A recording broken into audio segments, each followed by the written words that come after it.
muqdisho waxa uu waagu u bariyay qoysas badan oo aan xalay farxad ku ladin xubno ka mid ah ehelkoodana ku waayay qaraxyadii ismiidaaminta ahaa ee shalay ka dhacay isgoyska Soobe. Carruur badan ayaa waxa u bilaabatay nolol aan la saadaalin karin mustaqbalka oo waayo waalidiintii dhalay, halka qoysaska qaarna aysan weli helin raq iyo ruux xubno eheladooda ahaa oo ay ugu dambaysay iyagoo joogay goobta ay qaraxyadu ka dhaceen. Dowladda Soomaaliya weli ma sheegin tirada rasmiga ah ee ku dhimatay ama ku dhaawacmay qaraxyadaasi. Dhinaca kalena lama hayo xaddiga hantida Soomaaliyeed ee ku burburtay. Tacsida dad u badan dhalinyaro ayaa la soo dhigayaa baraha bulshada, kuwaasoo dhammaantood ku baxay qaraxyadaasi.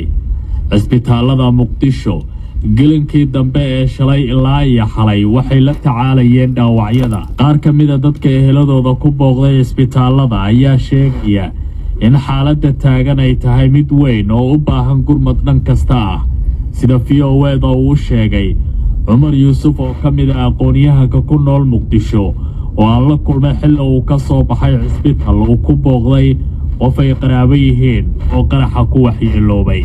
run ahaantii baaxadda labadii qarax maanta magaalada ka dhacay waxaa dareemi kara keliya qofka booqda isbitaalada magaalada, ama qof saaxiibkii ama ehelkiisa wax soo gaareen, ama dadka masaakiinta ahaa ee dhibaatada soo gaartay dhiig soo shubay.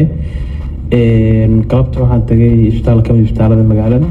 runtii kuma baraarugsaneen in qaraxyadii maanta ay geysteen dhibaato intaas leeg. waxaan arkay dad aad u badan oo dhaawacyo ah, oo dhaawacmay, dad geeriyooday iyo dad ehelkooda war iyo waxaaltoon aan ka haynin oo marba isbitaal booqanaya oo dad raadinaya. markaas ayaan ku baraarugay in qaraxyada dhacay aad waxyaalo aad fara badan ay u geysteen dadka shacabka ama dadka masaakiinta ah. waa gartay isbitaaladii waa tagtay, adiga isbitaalka maxaad ka doontay? si gooni maxaad u raadinaysa marka? aniga qof ehelkii ka mid ah ay wax soo gaareen, marka qofkaasaan booqasho ugu tagay in xaalkiisa aan soo arko. alxamdulilah dhaawac soo gaaray wuxuu ahaa dhaawac xoogaa yar sahlan ayuu ahaa. meesha waxaan kaloo kula kulmay saaxiibo kale oo aan aqaanay oo eheladooda aabyaashood ama dad kale ay ku geeriyoodeen oo iyaguna meesha jooga.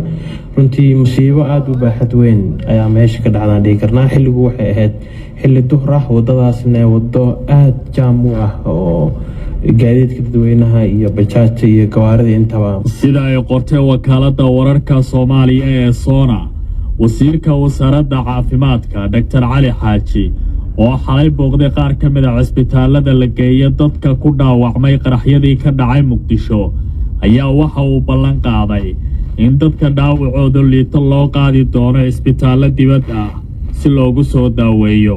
inkasta oo goobihii qaraxyadu ay ka dhaceen ay weli xiran yihiin, haddana waxay saaka shacabka Soomaaliyeed sugayaan waa hadalka ka soo bixi doona dowladda Soomaaliya ee la xiriira tafaasiisha wixii dhacay iyo xaddiga khasaaraha guud uu la eg yahay. isgoyska Soobe oo horey 5 sano ka hor uga dhacay qarax boqolaal Soomaaliyeed ay ku dhinteen, waxay qaraxyadii shalay ka dhacay noqonayaan mid murugadii halkaasi lagu xasuusanayay.